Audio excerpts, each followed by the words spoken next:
নমস্কাৰ প্ৰিয় দৰ্শক বিনাপানী পাকঘৰ চেনেললৈ সকলোকে স্বাগতম জনালো। আজি মই এটা নতুন ৰেচিপি লৈ আহিছোঁ। মইনো কি ৰেচিপি লৈ আহিছোঁ এয়া আপোনালোকক দেখুৱাইছোঁ। এইখিনি হ'ল মাংস অলপ লৈ লৈছোঁ আৰু তাৰ বাবে লাগিব মোক এয়া যোগাৰ দেখিছে। এয়া জলকীয়া, আদা, নহৰু, এইটো হ'ল গোটা নহৰু, এয়া হ'ল ঔটেঙা।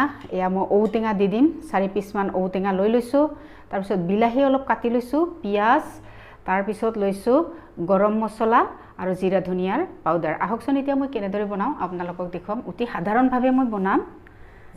আহকচোন ৰেচিপিটোৰ মাজলৈ যাওঁ। প্ৰিয় দৰ্শক আহকচোন এতিয়া মই গাহৰি ৰেচিপি কেনেদৰে বনাওঁ আপোনালোকক দেখুৱাম। এতিয়া মই কেৰাহীখন বহুৱাই ল'ম। এয়া মই গেছ জ্বলাই দিলোঁ আৰু এইখন মই লোহাৰ কেৰাহী লৈ লৈছোঁ। এতিয়া মোৰ কেৰাহী গৰম হৈ গ'ল। ইয়াত মই অকণমান তেল দিম। অলপ তেল দিছোঁ, বেছি দিয়া নাই। পিঁয়াজখিনি ভাজি ল'ব লাগিব। এনেদৰে বনাই খুৱাইছিলে, গতিকে আগতে মই বনোৱা নাছিলোঁ, কিন্তু আজি মই এতিয়াতো বনাব লগা হৈছোঁ আৰু গতিকে আগতে মা থাকোঁতে মায়ে বনাইছিলে, এনেদৰে বনাইছিলে গাহৰি মাংস। গতিকে আজি সেই ষ্টাইলতে মই গাঁৱলীয়া ষ্টাইল বুলিয়ে ক'ব পাৰি। গতিকে গাঁৱলীয়া ষ্টাইলতে মই আজি গাহৰি মাংস বনাই আপোনালোকক দেখুৱাম বুলি ভাবিছোঁ দেই। এয়া তেল গৰম হৈ গ'ল। এয়া মই পিঁয়াজ দি দিলোঁ। পিঁয়াজখিনি ৰঙচুৱা হোৱালৈ মই ভাজি ল'ম। তেজপাত দিলোঁ। এইখিনি অলপ ৰঙচুৱা হ'লে মই ভাজি ল'ম। আগৰ গাঁৱৰ মানুহে কৈছিলে লোহাৰ কেৰাহীত হেনো মাংস বনালে খাবলৈ টেষ্টি হয়, সেয়েহে মই এইখন লোহাৰ কেৰাহী লৈছোঁ। এয়া দেখিছেনে, এইখন হ'ল লোহাৰ কেৰাহী। এতিয়া লোহাৰ কেৰাহীত মই বনাবলৈ লৈছোঁ। খৰিত বনালে আৰু বেছি সোৱাদ হয়। মোৰ মায়ে আগতে যেনেদৰে বনাইছিলে মই ঠিক তেনেকুৱা ষ্টাইলতে আজি বনাম বুলি ভাবিছোঁ গাহৰি মাংস। আমি সৰুৰ পৰা দেখিছিলোঁ তেনেদৰে বনাইছিল আমাৰ মায়ে। গতিকে মায়ে যেনেদৰে বনাইছিল আজি মই তেনেদৰে বনাবলৈ চেষ্টা কৰিছোঁ। আপোনালোকে ভিডিঅ'টো চাব বুলি আশা ৰাখিছোঁ। পিঁয়াজখিনি ৰঙচুৱা হৈ গ'ল। ইয়াত মই মাংসখিনি দি দিম। এতিয়া পূৰা দি দিলোঁ।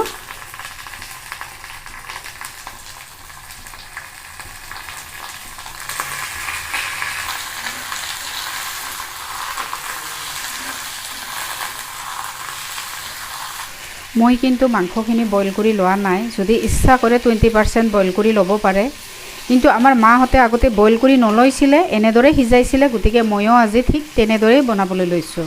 মই বইল কৰি লোৱা নাই বাৰু। কোনোবাই যদি বইল কৰি ল'ব বিচাৰে 20% বইল কৰি ল'ব পাৰে, কিন্তু বেছি বইল কৰিলে মাংসৰ টেষ্টটো নষ্ট হৈ যায়।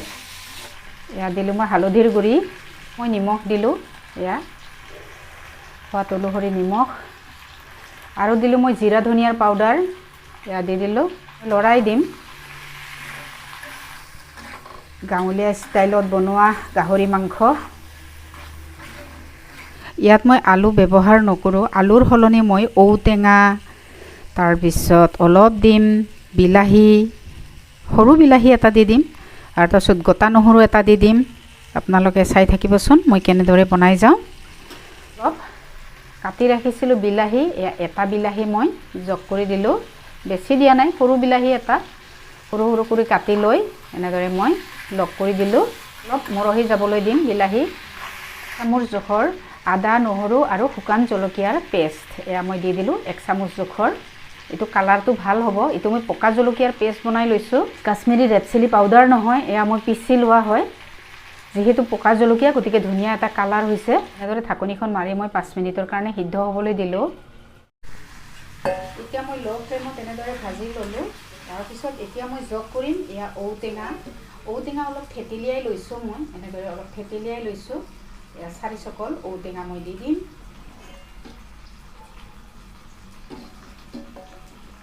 চাৰি চকল ঔটেঙা আৰু এটা মই দিছোঁ এয়া গোটা নহৰু। যিহেতু মই গোটা নহৰু খাই ভাল পাওঁ, এটা গোটা নহৰু মই ইয়াত জগ কৰি দিলোঁ।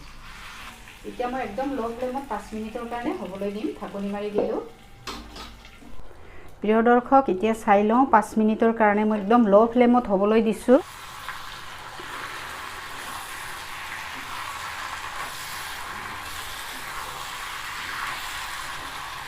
এনেদৰে ভাজি লোৱা হৈয়ে গ'ল প্ৰায়। এতিয়া মই পানী দিব পাৰিম। এয়া হ'ল ঔটেঙা দি দিছোঁ। আলু দিয়া নাই, আলুৰ সলনি মই ঔটেঙা ব্যৱহাৰ কৰিছোঁ। এতিয়া মই ইয়াত গৰম পানী এড কৰি দিম। হৈ গৈছে। এয়া গৰম পানী দি দিলোঁ।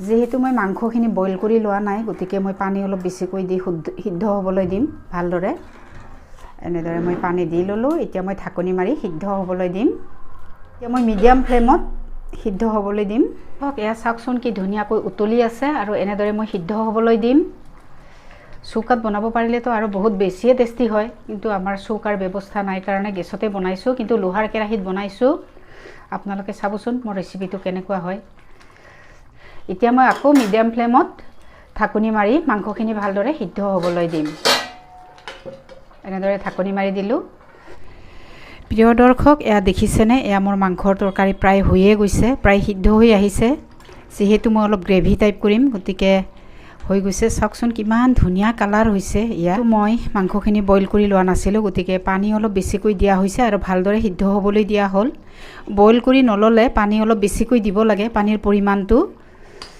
পানী বেছিকৈ দি আমি ভালদৰে সিদ্ধ কৰি খাব লাগে যিহেতু ইয়াত মানে ফিটাপিলু থকা বুলি কয় গতিকে ভালদৰে সিদ্ধ কৰি খাব লাগে অলপ পানীটো বেছিকৈ দি এয়া মই ধুনীয়াকৈ পানী বেছিকৈ দিলোঁ আৰু এয়া প্ৰায় সিদ্ধই হৈ গৈছে এতিয়া মই প্ৰায় নমাই দিবই পাৰিম এতিয়া মই ইয়াত অলপ গৰম মছলা এড কৰি দিম বেছি নিদিওঁ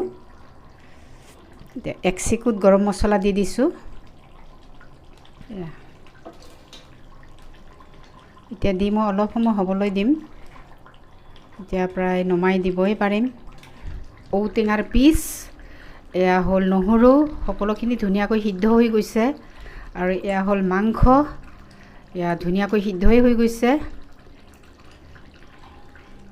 এয়া এনেদৰে ধুনীয়াকৈ সিদ্ধ হৈ গৈছে এয়া মাংস আপোনালোকে দেখিছে এয়া ধুনীয়া কালাৰ যিহেতু মই অলপ গ্ৰেভি টাইপ কৰিছোঁ গতিকে মই এতিয়া নমাই দিম এতিয়া নমোৱাৰ আগত মই এটা বস্তু এড কৰিম এয়া হ'ল অকণমান ধনিয়া পাত ছটিয়াই দিলোঁ আৰু এতিয়া মই নমাই দিম এতিয়া মই এনেদৰে গেছ অফ কৰিয়ে দিলোঁ